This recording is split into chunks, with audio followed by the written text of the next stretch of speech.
It was enabling the exact outcomes that hollowed out American industry.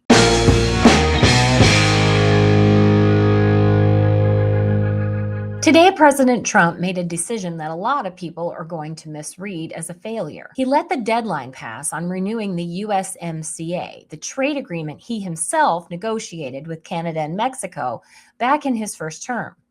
Instead, he's going his own way. Separate deals with each country, up to 10 years each, negotiated on his terms, not inside a shared three-country framework. The headlines are going to frame it as an instability, as Trump walking away from his own deal. I'm going to show you why it's actually the clearest, most consistent expression yet of exactly what this administration has been building toward, and I'm going to use the words of his own Treasury Secretary to prove it. My name is Kelly Jackson, and this is Still Not Canceled, where we question everything, especially the narrative, and let's get into it. Let's get the facts straight first. Wednesday was the deadline for the mandatory 6-year review of the USMCA, the agreement Trump signed in December of 2019 as the replacement for NAFTA. A Trump administration official confirmed to Fox News that the president chose not to extend it. Instead, he's pursuing individual bilateral deals with Canada and Mexico, each lasting up to a decade. To be clear, the USMCA doesn't disappear tomorrow. It technically runs until 2036 unless further action is taken. But the message is unmistakable. Trump has spent the last year pushing for changes to that agreement. He imposed 25% tariffs on both countries to force renegotiation.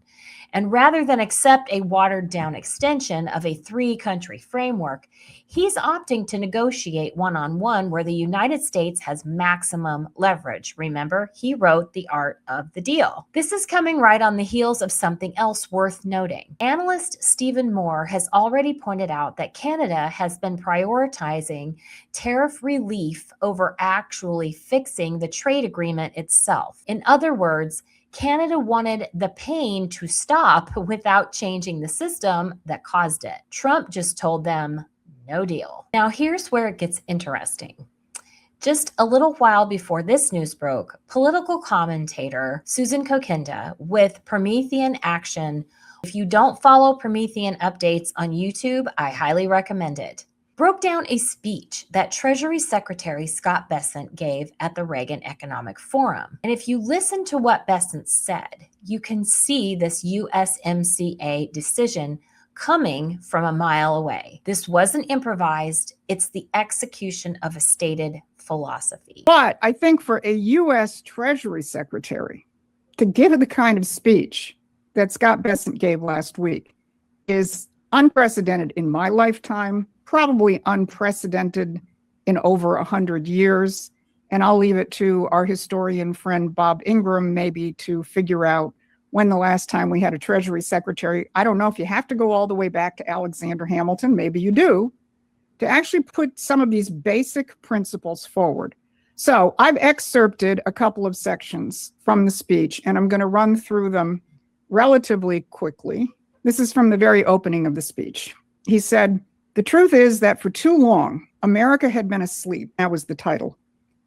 We mistook comfort for strength. We treated efficiency as a substitute for resilience and consumption as a measure of prosperity.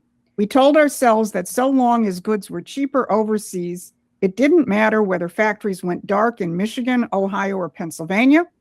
We assumed supply chains would always function smoothly, adversaries would always behave responsibly, and the invisible hand would correct vulnerabilities. And then about a paragraph later, he said, we assumed the rules-based system would discipline, and he's referencing the behaviors of the markets and our adversaries and so on. We assumed the rules-based system would discipline these behaviors, only to find that it accommodated them. Now, there is a lot packed into those paragraphs. I'm going to get back to the consumption question when we look at another quote in a minute. But I think the two bombshells in there are his comment about how we assumed that the invisible hand would correct vulnerabilities. And we assumed the rules-based system would discipline the bad behaviors of other countries, only to find out that it accommodated them. Now, I can't stress how important I think that is. He is putting the name on what Marco Rubio did when Rubio spoke in Munich about 2 months ago. I guess maybe it was February or March, where Rubio said the deindustrialization of the United States was a deliberate policy choice. And we're going to get back to that again. Sit with that for a second. A sitting U.S. Treasury Secretary just said on the record that the entire framework of post-war multilateral trade deals, the NAFTAs, the USMCAs, the whole architecture wasn't restraining anyone. It was enabling the exact outcomes that hollowed out American industry. That's not a technical critique of one clause in one trade agreement. That's an indictment of the entire model. And today we watched the administration act on it, walking away from the multilateral framework in favor of direct bilateral leverage. Here's the line from Bessent's speech I think matters most for understanding today's decision. Beneath every one of those mistakes lay a more basic failure in our philosophy. In reducing economics to consumption, we forgot production. We measured abundance at the checkout counter rather than the factory gate. Multilateral trade agreements like NAFTA and USMCA were built almost entirely around that checkout counter logic. Lower tariffs, cheaper goods, frictionless supply chains across borders, all optimized for the consumer, all indifferent to whether the actual manufacturing stayed on American soil. That's precisely why Trump renegotiated NAFTA into USMCA in his first term to begin with. And it's why 6 years later, even his own revised agreement wasn't good enough to simply extend as is. That same section of the speech gives us the sentence that explains the entire administration's trade posture. A country cannot outsource its industrial commons and expect to remain secure, because manufacturing isn't just output on a balance sheet, it's a reservoir of practical capability. Engineers, welders, tool and die makers, the people who actually know how to solve problems on the factory floor. You cannot negotiate that capability back into existence with a tariff schedule. You have to structure trade policy to protect and rebuild it directly, deal by deal, country by country, if that's what it takes. There's a line further into that speech that I think is going to end up being the defining phrase for this entire economic era. Bessent's line about decline being a choice and renewal being one too.